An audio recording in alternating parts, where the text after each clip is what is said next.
Bonjour Marianne Médival. Bonjour. Vous êtes professeur de lettres. Oui, tout à fait, oui, je suis professeur de lettres et plus particulièrement j'enseigne pour les allophones nouveaux arrivants. Très bien, en UPE2A. En UPE2A, c'est tout à fait. Très bien. Et aujourd'hui, vous avez animé un atelier sur l'application Socrative. Pour ceux qui ne savent pas, c'est quoi Socrative? Alors Socrative, c'est une application qui permet de faire des questionnaires de lecture, des questionnaires tout court d'ailleurs, oui. Mais contrairement à d'autres applications qui existent telles que Kahoot ou d'autres applications plus ludiques, Socrative paraît plus austère mais surtout permet la rédaction de réponses complètes. De réponses complètes, utilisées par les enseignants? Alors elle est utilisée par les enseignants, tout à fait, oui. Et quelle est sa spécificité quand même de cette application? Par rapport aux autres, elle permet de publier les questionnaires, de les avoir en version PDF et d'avoir vraiment des questionnaires de lecture qu'on peut distribuer. Ça permet aussi de publier les questionnaires une fois qu'ils ont été remplis par les élèves et d'avoir l'ensemble de leurs réponses corrigées préalablement par le logiciel, ce qui est tout à fait intéressant pour des questions de classe inversée notamment. Et puis, comme je vous le disais, contrairement à d'autres applications plus ludiques et plus rigolotes, elle est plus austère et permet de rédiger des réponses. Et donc de pratiquer une forme d'individualisation de formation? Alors, par ailleurs, effectivement, on peut particulariser les approches puisque on peut publier autant de questionnaires que de profils d'élèves et on peut décider de publier un questionnaire plus complexe pour un certain type de profil et puis des questionnaires plus faciles pour des profils moins avancés. En langue, par exemple, on peut faire un questionnaire pour les A1 et un questionnaire pour les B1, par exemple. Précisez A1, B1. A1, B1, c'est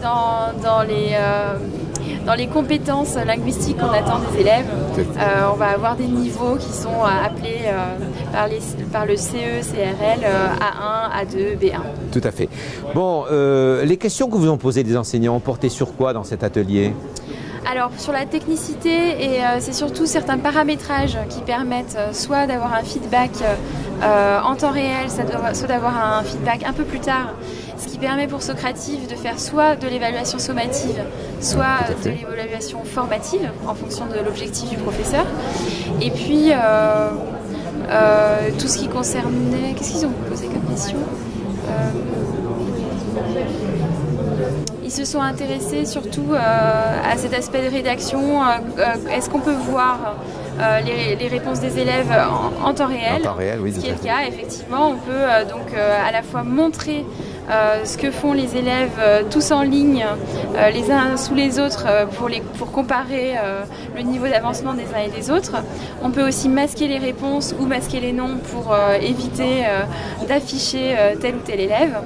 Et donc c'est surtout sur ces aspects un petit peu pratico-pratiques que j'ai eu des interrogations. Alors, le fait que vous soyez plutôt certifié pour l'enseignement aux allophones, est-ce qu'il y a un lien entre ce fait-là et le fait que vous avez plutôt travaillé sur cette application?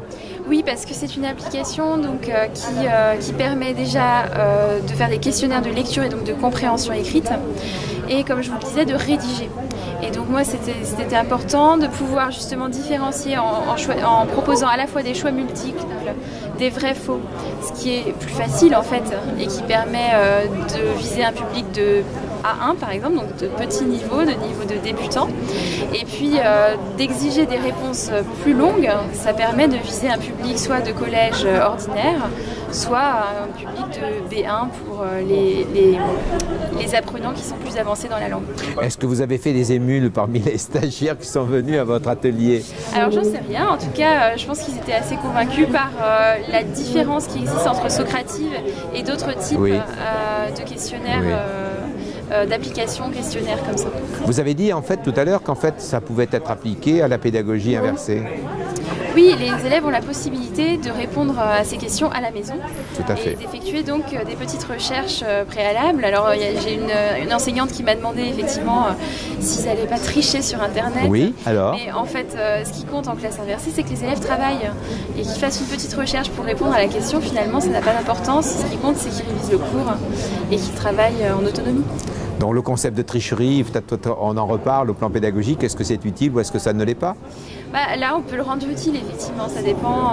Peut-être pour une évaluation sommative, il vaudrait mieux faire le questionnaire en cours, mais pour une évaluation formative...